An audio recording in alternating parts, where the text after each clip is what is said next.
Hello everyone, welcome back to our channel English माध्यम के platform पे मैं हूं आपकी एडुकेटर प्रियंका ठाकुर और हम सॉल्व कर रहे हैं editorial based practice exercise. Start करते हैं आज का session with thought of the day, that is success is the sum of small efforts repeated day in and day out. यानी कि सफलता एक दिन अचानक से मिल जाने वाली कोई चीज़ नहीं है, वो आपका निरंतर प्रयास है जो आप हर दिन एफर्ट्स लगाते हैं, उसका एक कॉम्बिनेशन है।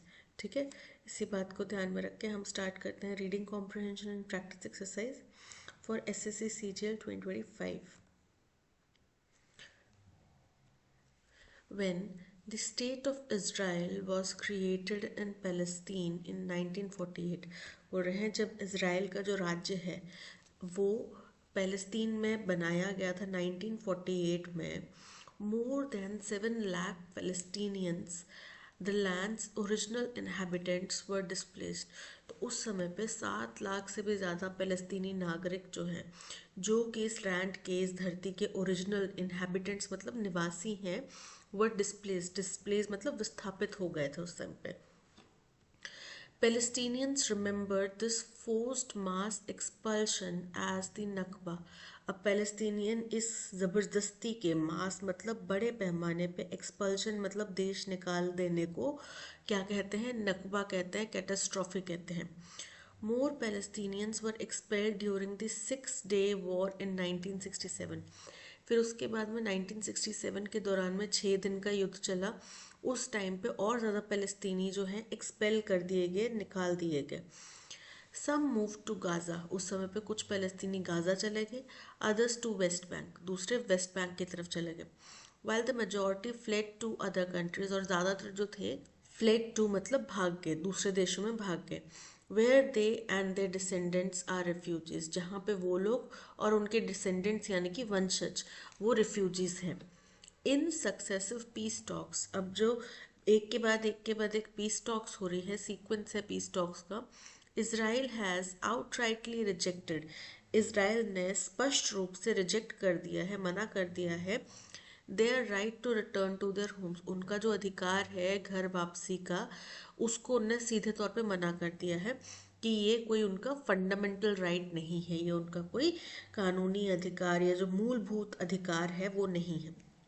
नाउ अब US president Donald Trump wants to forcibly transfer, वो ज़बरदस्ती ट्रांसफ़र करना चाहते हैं 2.3 million Palestinians out of Gaza, कि 2.3 मिलियन पैलेस्टीनियंस जो हैं इस वक्त गाज़ा में, उनको गाज़ा से बाहर ट्रांसफ़र कर दिया जाए ज़बरदस्ती। The Mediterranean enclave that has suffered relentless Israeli bombardment, अब गाज़ा क्या है? मेडिटेरेनियन, मेडिटेरेनियन मतलब मेडिटेरेनियन नदी से जुड़ा हुआ जो एनक्लेव है, जो कि जिसने सफ़र किया है, झेला है, रिलेंटलेस, बिना रोक टोक का, बहुत निरंतर इजरायली बॉम्बार्डमेंट पिछले 15 महीनों के लिए, उस जगह को लोग खाली करके चले जाएं। हिज प्लान इन्वॉल्व्स, उनके प्लान में शामिल है relocating Palestinians to neighbouring Arab countries, कि पैलेस्टीनियन को पड़ोस के अरब देश जो हैं आस पड़ोस के, वहाँ पे रीलोकेट किया जाए। Taking over the 360 square kilometre strip, और उन जो 360 स्क्वायर किलोमीटर की जो स्ट्रिप है, पट्टी है, गाज़ा पट्टी है, which he calls a hell hole, जिसको वो हेल होल, नरक का एक स्थान कहते हैं उसको, and redeveloping it into riviera of the middle east, और उसको रीडेवलप किया जाए रिवेरा ऑफ मिडल ईस्ट के रूप में। At a press conference in Washington हो रहे हैं, एक प्रेस कॉन्फ्रेंस हुई वाशिंगटन डीसी में with Israeli prime minister Benjamin Netanyahu, Israeli prime minister Benjamin Netanyahu के साथ में। ही ऑल्सो स्टेटेड, उन्होंने भी कहा, sending troops to Gaza if necessary, कि उन्होंने भी कहा कि वो ट्रूप्स भेजेंगे गाज़ा में कि अगर ज़रूरी होगा तो। The White House later claimed, White House ने बाद में दावा किया, that he meant a temporary relocation of Palestinians, कि वो परमानेंटली पैलेस्तीनियों को गाज़ा पट्टी से निकालने की बात नहीं कर रहे, वो टेम्पररीली मूव करने की बात कर रहे। It also clarified that he had not committed to deploying US troops but reaffirmed, उन्होंने ये भी स्पष्टीकरण दिया कि उन्होंने ऐसा कोई कमिटमेंट नहीं किया है कि वहाँ पे यूएस ट्रूप्स डिप्लॉय किए जाएंगे, लेकिन इस बात को वो रीअफर्म करते हैं, अश्योर करते हैं, कंफर्म करते हैं कि that his out of the box proposal, out of the box मतलब जो ये अलग सा कुछ सोच था for Gaza was a serious one, ये बहुत गंभीर है, ये सीरियस है. However, mister Trump's plan has at least three fundamental problem. लेकिन मिस्टर ट्रम्प के जो ये प्लान है इसमें तीन कुछ मूलभूत प्रॉब्लम्स हैं, समस्याएं हैं. फर्स्ट, पहली, Palestinians are not an imperial position. Palestinian कोई कॉलोनियल ओनरशिप नहीं है, कोई ऐसा कॉलोनियल साम्राज्य नहीं है. That Israel and the US can bomb and relocate at will, जिसको कि इसराइल और यूएस जब चाहे मन करे बॉम्बार्टमेंट करे, जहाँ पे जब चाहे मन करे उनको विस्थापित करे. They are a people with a national identity, वो लोग हैं जिनकी एक नेशनल आइडेंटिटी है. हुज कलेक्टिव हिस्ट्री, जिनकी पूरी अगर हिस्ट्री हम देखें, प्रेजेंट एंड फ्यूचर देखें, is deeply tied to the Palestinian land, वो पैलेस्तीन की धरती के साथ में जुड़ा हुआ है. डिस्पाइट रिलेंटलेस इजरायली बॉम्बार्डमेंट, बावजूद जो निरंतर इजरायली बॉम्बार्डमेंट चली है, the Palestinians of Gaza have refuse to leave, फिर भी गजा के जो पैलेस्टीनियन हैं उन्होंने अपने घर को छोड़ के जाने से मना कर दिया. Now mister Trump is advocating, अब ट्रम्प जो है समर्थन कर रहे हैं what is essentially a call for ethnic cleansing, जो कि एथनिक क्लेंजिंग मतलब बड़े पैमाने पे किसी एक धर्म के लोगों का सफाया करना या उनको किसी तरीके से हानि पहुंचाना, यानी कि अनदर नकबा. तो ट्रम्प जो है एक दूसरे नकबे की वकालत कर रहे हैं जिसमें कि फ़लस्तीनी लोगों को सफ़र करना पड़ेगा. सेकंड, दूसरा समस्या क्या है, the Arab countries including many of America's allies, जो अरब देशों में भेजने की बात की जा रही है जिनमें से बहुत सारे अमेरिका के दोस्त भी हैं, have unequivocally rejected mister Trump's proposal. इन्होंने अनइक्विवोकली यानी कि स्पष्ट रूप से ट्रम्प का ये जो प्रस्ताव है उसको खारिज कर दिया है. दे अंडरस्टैंड, वो समझते हैं that Palestinians who were forcefully remove never manage to return, कि पहले भी जिन पैलेस्तीनियों को ज़बरदस्ती रिमूव किया गया था, हटाया गया था वहाँ से, वो कभी भी वापस नहीं जा पाए. ठीक है. इवन अथॉरिटेरियन अरब रूलर्स, इवन जो अथॉरिटेरियन यानी कि जो तानाशाह अरब रूलर्स हैं, regardless of the dependence on US, but इस बात को बिना परवाह करते हुए कि वो कितना यूएस एड के ऊपर, यूएस की मदद के ऊपर कितना निर्भर करते हैं, must pay attention to the sentiments of the people. चाहे वो कितना मर्जी तानाशाह है लेकिन उनको अपने जो देश के नागरिक हैं उनकी बात तो सुननी पड़ेगी ना, उनके इमोशंस के बारे में तो सोचना पड़ेगा. Who overwhelmingly support Palestinian rights, जो कि बहुत बड़ी तादाद में, बहुत बड़े पैमाने पे, अधिक रूप में पैलेस्तीनी नागरिकों के अधिकारों का समर्थन करते हैं. थर्ड, तीसरी बात यह है, Mister Trump's vision of rebuilding Gaza, Mister Trump का जो विजन है, उनका जो ओपिनियन है, उनकी जो सोच है गाजा को रिबिल्ड करने की, aligns closely with the Israeli far right's agenda. तो जो इसराइल का फार राइट यानी कि जो अल्ट्रा कंजर्वेटिव एजेंडा है उसके साथ में मेल खाता है. Resettling the land with Jewish settlers, जिसमें कि वो इस पूरी धरती पे जूइश नागरिकों को बसाना चाहते हैं. This will further alienate an already desperate population.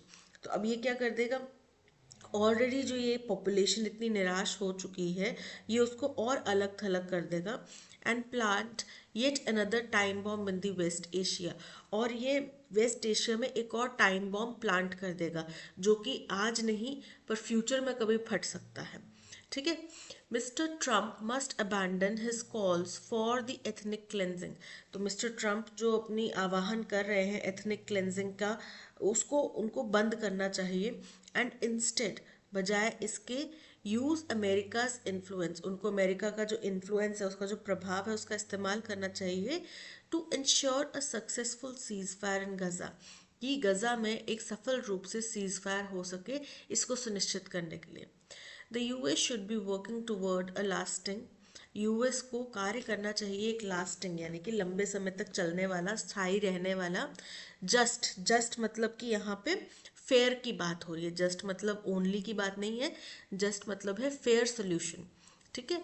One that acknowledges Palestinian rights, एक ऐसा समाधान जो कि पैलेस्तीनी नागरिकों के अधिकारों को मान्यता दे, and upholds the principles of peace and stability in the region, और जो शांति और स्थिरता का प्रिंसिपल है उसको बरकरार रखे इस रीजन में।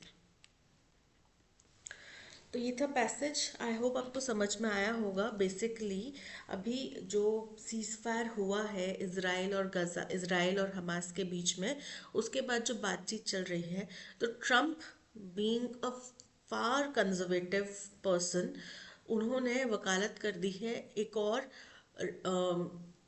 रीलोकेशन की, कि गाज़ा को पूरी तरीके से यहाँ के नागरिक जो हैं उनको रीलोकेट किया जाए। तो इसके लिए राइटर ने इतिहास बताया कि वो पहले भी रीलोकेट किए जा चुके हैं। ये जो देश है जिसको इजराइल हम जानते हैं वो बेसिकली पैलेस्तीन ही है। पहले ये पैलेस्तीन हुआ करता था। यहाँ पे जूइश सेटलर्स, जैसे कि हिंदुस्तान में हम बात कहते हैं कि मुस्लिम लोग आए थे लूटर्स के तौर पे, या फिर पारसी लोग आए थे शरणार्थी के तौर पे, वैसे ही जूइश लोग यहाँ पे शरणार्थी के तौर पे आए थे। और फिर उसके बाद धीरे धीरे करके उन्होंने फ़लस्तीनी लोगों को हटा दिया, यहाँ से निकाल दिया।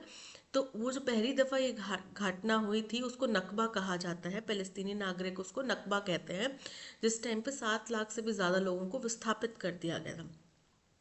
जैसे कि हम अपने देश में कश्मीरी पंडितों की बात करते हैं कि उनको उनके देश से, उनको उनके राज्य से रातों रात विस्थापित कर दिया गया, मार दिया गया, काट दिया गया। सेम सिचुएशन वहाँ पे फ़लस्तीनी नागरिकों के साथ हुई है।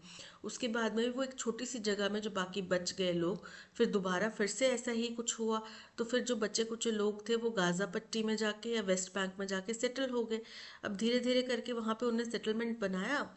तो अब फिर ये अटैक, अब वही जो समय में आपने पीछे जो घाव छोड़े थे उनका बदला लेने के लिए अगर किसी ने कुछ किया, जैसे कि वो गलत किया, वो अटैक गलत था, जो हमास ने अटैक किया वो बहुत ही गलत था। क्योंकि हमास कोई एक नेशनल सिक्योरिटी फोर्स नहीं है, कोई देश की सेना नहीं है। हमास एक मिलिटेंट ऑर्गेनाइजेशन है। उन्होंने किया, रिटेलिएट किया, उन्होंने अपने तरीके से विद्रोह जाहिर किया, जिसका 15-16 महीने तक अटैक्स चले इसराइल की तरफ से।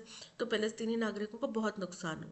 अब ट्रम्प बोल रहे हैं कि भाई हम सोच रहे हैं कि गाज़ा से लोगों को पूरी तरीके से हटा देते हैं और गाज़ा को रीसेटल करते हैं।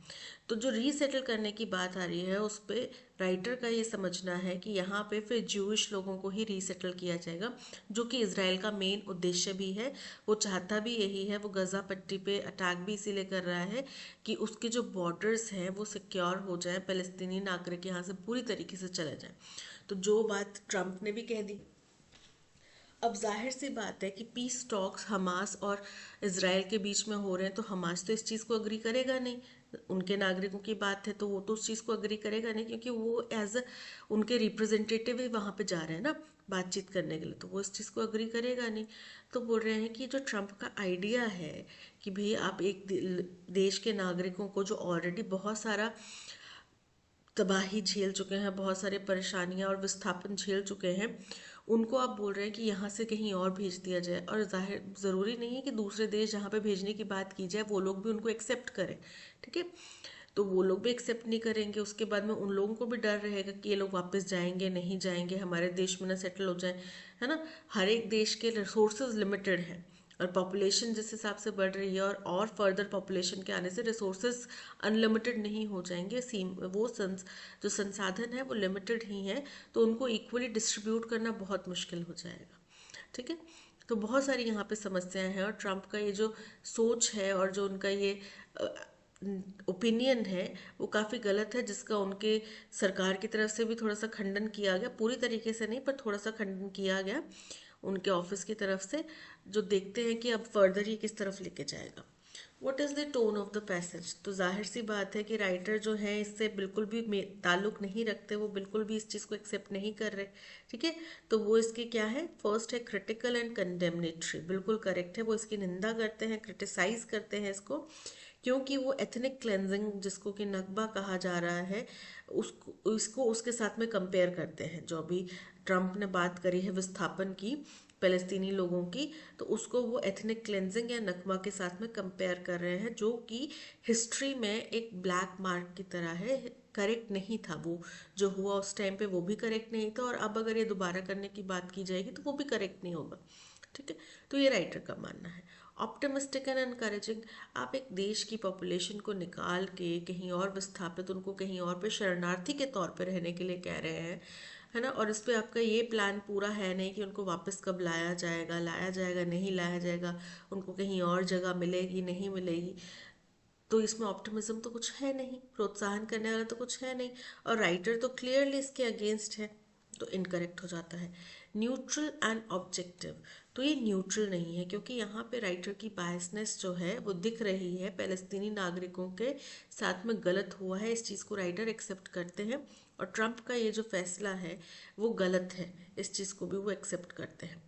लाइट हार्टेड एंड ह्यूमरस, तो यहाँ पे कुछ भी हंसी मजाक या व्यंग्य जैसी कोई चीज़ नहीं थी, तो इनकरेक्ट हो जाता है, यानी कि option A critical and condemnatory is correct.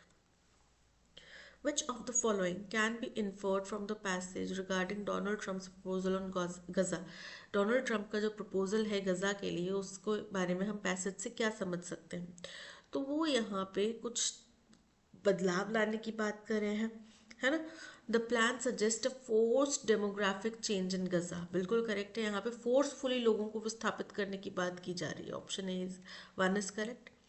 The proposal has received unanimous support from all stakeholders, incorrect है।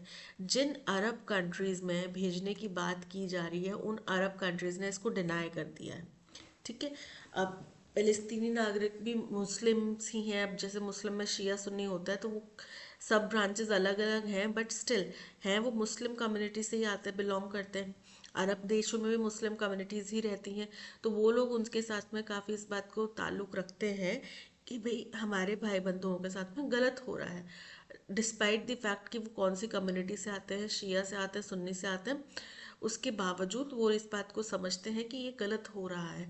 ठीक है, वहाँ के नागरिक जो है, अब अरब देश ज़्यादातर तानाशाही चलती है वहाँ पे, इसके बावजूद उनके देश के जो नागरिक हैं वो फ़लस्तीनी नागरिकों के साथ में हमदर्दी रखते हैं, तो वो नहीं चाहेंगे कि उनको वहाँ से निकाला जाए। ठीक है, the White House has provided contradictory statement about the proposal, बिल्कुल करेक्ट है, वाइट हाउस ने इसको डिनाई कर दिया है ना, तो ये option 1 and 3 is correct, option 1 and 3 option B is correct. Based on the passage के अनुसार which of the following numerical data points is accurate, तो इनमें से कौन सा न्यूमेरिकल डेटा जो है वो बिल्कुल करेक्ट है? First, over 7 lakh Palestinians were displaced when Israel was created in 1948, correct है ये। The population of Gaza is currently stands at approximately 2.3 million, ये भी करेक्ट है। Gaza has an area 460 square kilometre, 360 square kilometre का area है। ठीक है, यानी कि थर्ड इनकरेक्ट हो जाता है, 1 and 2 option A is correct. Why have Arab countries rejected Donald Trump's proposal on Gaza, Arab देशों ने क्यों मना कर दिया? क्योंकि यार जो पहले विस्थापित किए गए थे वही कभी पैलेस्तीन वापस नहीं जा पाए, क्योंकि पैलेस्तीन तो अब इसराइल बन चुका है ना, तो सिर्फ गजा पट्टी में रहने के लिए, एक ट्रबलसम जिंदगी जीने के लिए तो वो लोग वापस नहीं जाएंगे, इससे बढ़िया तो वो अरब देशों में शरणार्थी के तौर पर बैठे हुए हैं। ठीक है, तो इसलिए because they want to negotiate their own peace deal with Israel, incorrect है। Because they are against any form of US involvement in the region, incorrect है।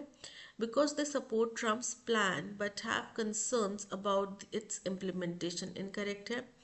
because they recognize that Palestinians who were displaced before never managed to return, बिल्कुल correct है, वो इस बात को जानते हैं, इसलिए वो अब और फ़लस्तीनी नागरिकों को वहाँ पे नहीं एकोमोडेट करना चाहते, because they do not know कि क्या इनको वापस ले जाया जाएगा या नहीं ले जाया जाएगा, या यहीं पे हमारे ही देश में परमानेंट सेटलर्स बन जाएंगे।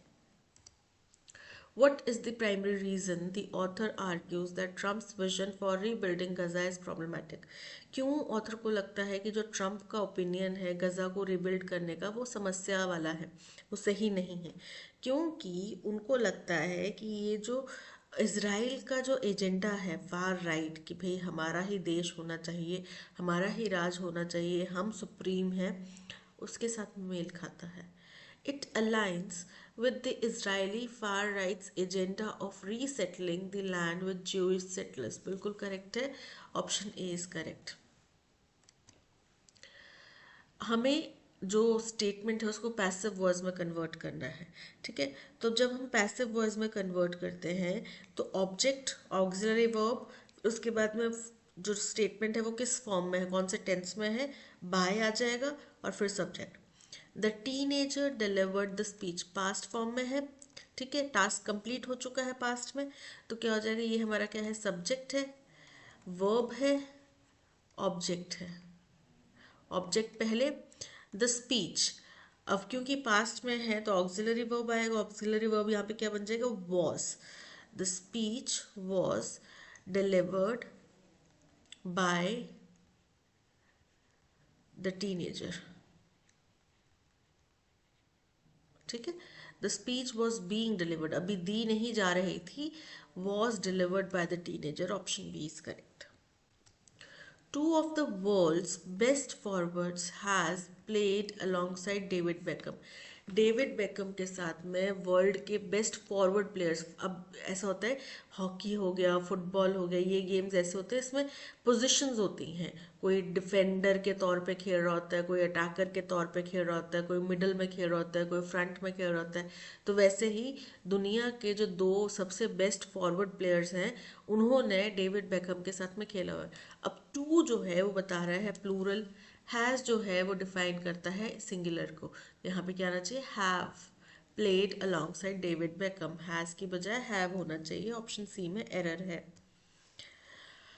अब यहाँ पे स्टेटमेंट्स में कुछ मिसस्पेल्ड वर्ड हैं, हमें वो ऑप्शन सिलेक्ट करना है जिसमें सारे मिसस्पेल्ड वर्ड्स जो हैं बताए गए हैं। द न्यू रेस्टोरेंट, रेस्टोरेंट की स्पेलिंग इनकरेक्ट है, restaurant offers a wide variety of delicious dishes.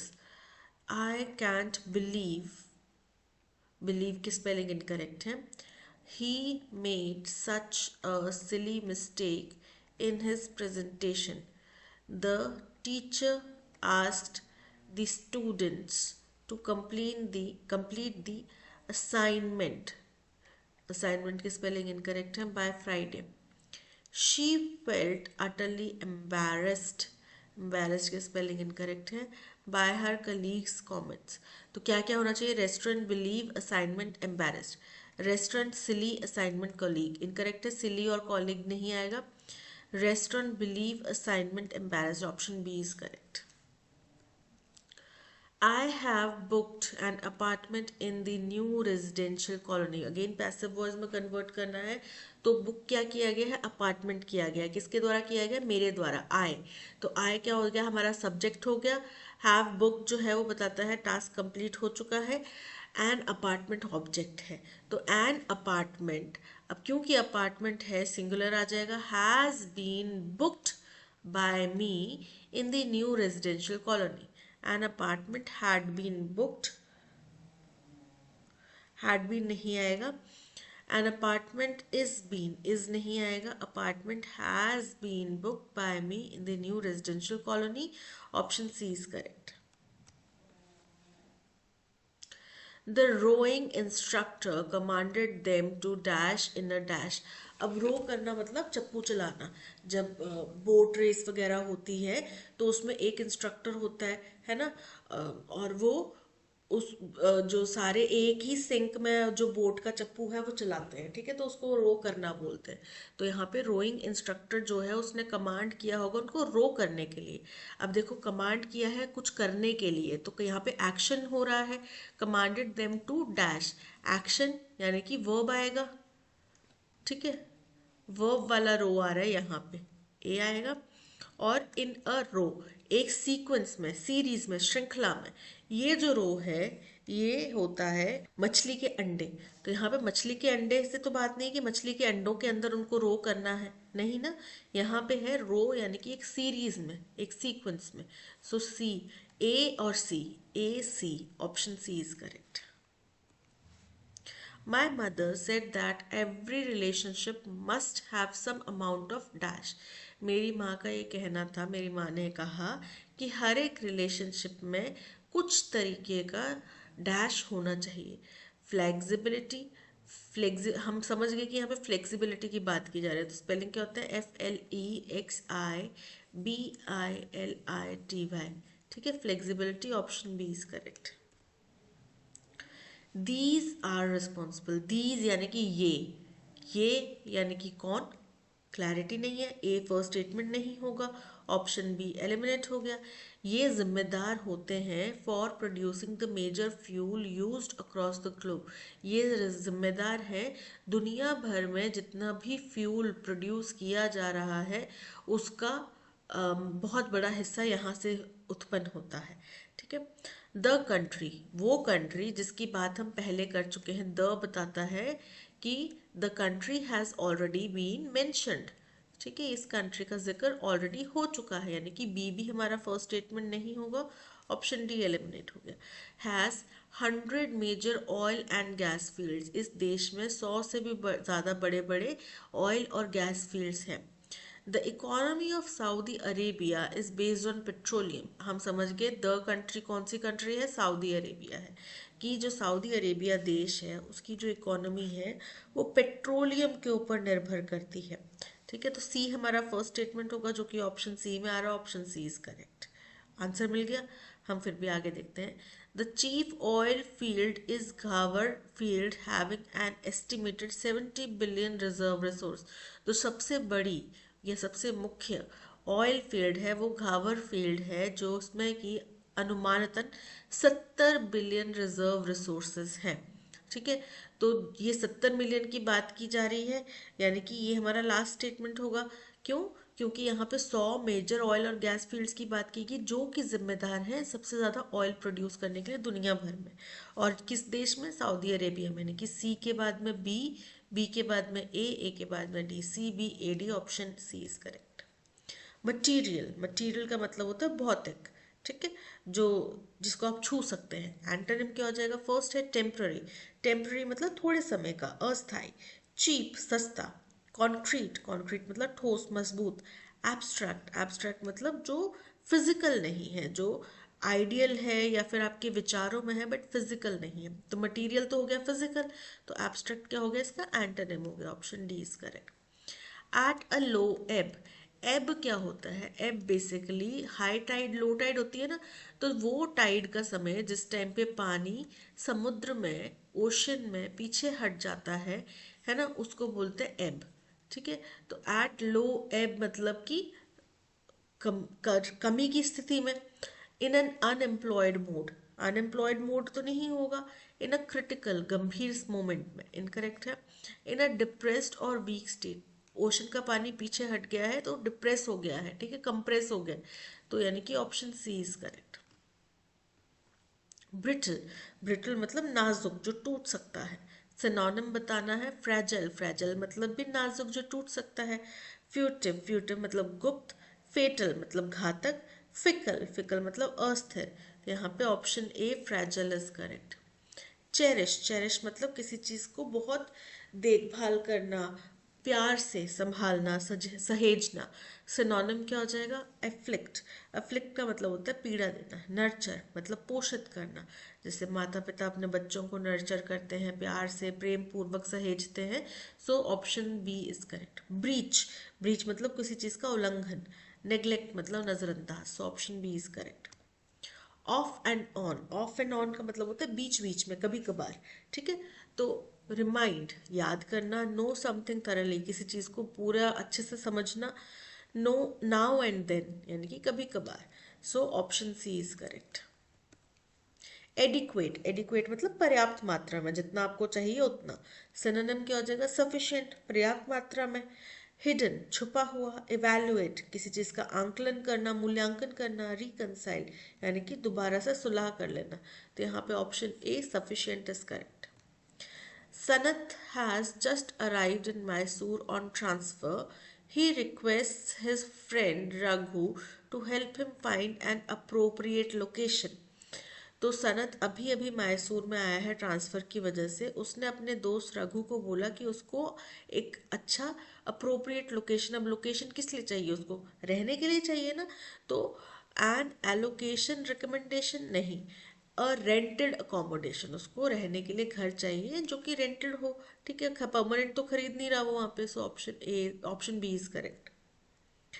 The food intolerance industry जो है has grown dramatically in the previous decade, वो पिछले एक दशक में बहुत तेजी से ग्रो करी है, chiefly because of a boost इन, मुख्य तौर पे क्योंकि यहाँ पे बहुत बड़ा बूस्ट आया है in celiac and corn disease cases, celiac और कॉर्न डिजीज के केसेस में, as well as increasing awareness among health conscious clients, और साथ ही साथ जो लोग अपनी हेल्थ का ध्यान रखते हैं उनके अंदर अवेयरनेस भी बढ़ाने के लिए ये इस इंडस्ट्री का विस्तार हुआ है।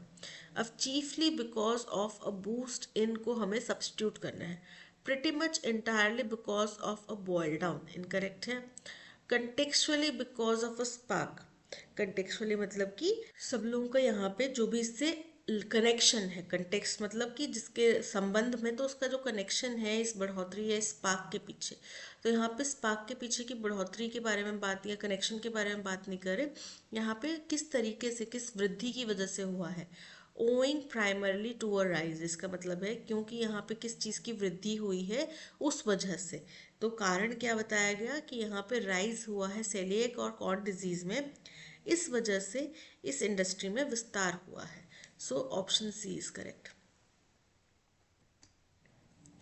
Culture is dash understanding and protecting like cultivation of a garden, culture एक डैश है, अंडरस्टैंडिंग समझना, प्रोटेक्टिंग बचाना, जैसे कि आप गार्डन को कल्टीवेट कर रहे हैं, नॉट द डिस्ट्रक्शन और इरेडिकेशन ऑफ इट्स रूट्स, ना कि उसकी जड़ों को डिस्ट्रॉय करना या फिर इरेडिकेट कर देना यानी कि ख़त्म कर देना, मुक्ति पालना। Understanding the roots and seeds, अब जब हम रूट की, जड़ों की और बीज की समझ हो जाए, taking much care and providing instructed nourishment, तब हम उसका और ज़्यादा ध्यान रखें, उसको जो जिस तरीके से हमें इंस्ट्रक्शन मिली है उस तरीके से देखभाल करें, dash important for good gardening, तो ये ज़रूरी होता है। Culture also is similar, culture similar है किसी चीज़ के, अंडरस्टैंडिंग इट्स एक्विंटेंस, जो उनके दोस्त हैं उसको समझना, लिटरेचर आर्ट को समझना, care for protection are required, इसके लिए बहुत सावधानी ज़रूरी है। Culture is the way of life of a particular society, किसी खास समाज का जीने का तरीका हो सकता है culture, in which a group of people live together in one place, जिसमें कि कुछ लोग एक साथ एक जगह पे रहते हैं। The societies culture is visible in its literature, किसी भी समाज का क्या कल्चर है वो उसके लिटरेचर में दिखाई देता है, आर्ट में दिखाई देता है, सोशल सिस्टम में दिखाई देता है, लैंग्वेज और रिलीजन में दिखाई देता है। It is a combination of tradition, ये बहुत सारे ट्रेडिशंस का कॉम्बिनेशन हो सकता है, कस्टम्स का कॉम्बिनेशन होता है, हो सकता है इंस्टीट्यूशंस का। अब इंस्टीट्यूशंस का मतलब यहाँ पे कोई फिजिकल इंस्टीट्यूशन की बात नहीं कर रहे, अब जैसे मैरिज है, मैरिज भी एक इंस्टीट्यूशन है, ठीक है। हिंदुस्तान में जब हम अपने संविधान वगैरह की बात करते हैं, लॉज की बात करते हैं, तो इंस्टीट्यूशन ऑफ मैरिज का नाम दिया जाता है, यानी कि उस कॉम्बिनेशन का नाम दिया जाता है कि ये किस प्रक्रिया के अंतर्गत आ रहा है, तो वो इंस्टीट्यूशन की बात हो सकती है। फूड हैबिट्स में दिखाई देता है, मैनर्स में दिखाई देता है, मॉरल्स में दिखाई देता है, थॉट्स में, टेस्ट में, व्यूज़ में और बिलीव्स में। यूजुअली आमतौर पे फैमिलीज, परिवार, dash culture to the younger generation, तो पास करने की बात की जा रही है कि परिवार जो है एक से दूसरी जनरेशन में कल्चर को पास ऑन करता है। As family system is becoming weak up, जैसे जैसे फैमिली सिस्टम कमज़ोर होता जा रहा है, schools, colleges and universities should take up this responsibility, तो ऐसे में स्कूल्स, कॉलेजेस और यूनिवर्सिटीज़ को ये जिम्मेदारी लेनी पड़ेगी, as education should promote potential values of its culture, क्योंकि एजुकेशन को उनके जो कल्चर है उसकी जो कुछ संभावित वैल्यूज़ हैं, अच्छी बातें हैं, उसको प्रमोट करने में इस्तेमाल होना चाहिए। The role of universities dash only to issue course completed certificates, तो जो रोल है यूनिवर्सिटी का वो सिर्फ कोर्स कंप्लीशन के सर्टिफिकेट बांटने तक सीमित नहीं रहना चाहिए, right. Culture is dash understanding protecting like cultivation of garden. Create, create मतलब किसी चीज़ को बनाना, ठीक है, किसी चीज़ का आधार बनाना, किसी चीज़ को फॉर्म करना। टू क्रिएट, टू क्रिएट भी यहाँ पे करेक्ट नहीं है, क्योंकि अब यहाँ पे क्योंकि अंडरस्टैंडिंग प्रोटेक्टिंग आईएनजी फॉर्म है, तो अगर क्रिएट की कोई फॉर्म आनी चाहिए तो आईएनजी फॉर्म ही आनी चाहिए। Option D is correct. Understanding the roots and seeds, taking much care and providing instructed nourishment। अब यहाँ पे रूट्स और सीड्स को समझने, उनकी देखभाल करने और इंस्ट्रक्टेड नरिशमेंट प्रोवाइड करने की बात की जा रही है, तो प्लूरल चीज़ें यहाँ पे इस्तेमाल की जा रही है, तो क्या जाएगा? आर। ठीक है, R important for good gardening. Were नहीं होगा, इज नहीं होगा, वॉज नहीं होगा, R. Option B is correct. Culture is also is similar. Understanding its acquaintance dash literature and art and careful protection are required। को तो कल्चर जो है उसी तरीके से है जैसे कि आपको अपने दोस्त समझने पड़ेंगे, या अपनी जो एक्वेंटेंस है, अपना परिचय जो है, किसके साथ में समझना पड़ेगा? लिटरेचर आर्ट के साथ में समझना पड़ेगा, केयरफुल प्रोटेक्शन के साथ में, with art literature. So option A is correct. Usually आमतौर पे families dash culture transmitted, culture transmitted मतलब पास्ट में किया था, ट्रांसमिट। तो यहाँ पे क्योंकि फैमिलीज की बात की जा रही है, तो क्या हो जाएगा? Transmit culture to younger generation. Option B is correct. The role of universities dash only to issue course completion certificate, should restrict, restrict, should be restricted, should not be restricted। तो नहीं होना चाहिए ना सिर्फ इस तक। So option D is correct. That's all, आज के सेशन में इतना ही। Thank you so much for watching.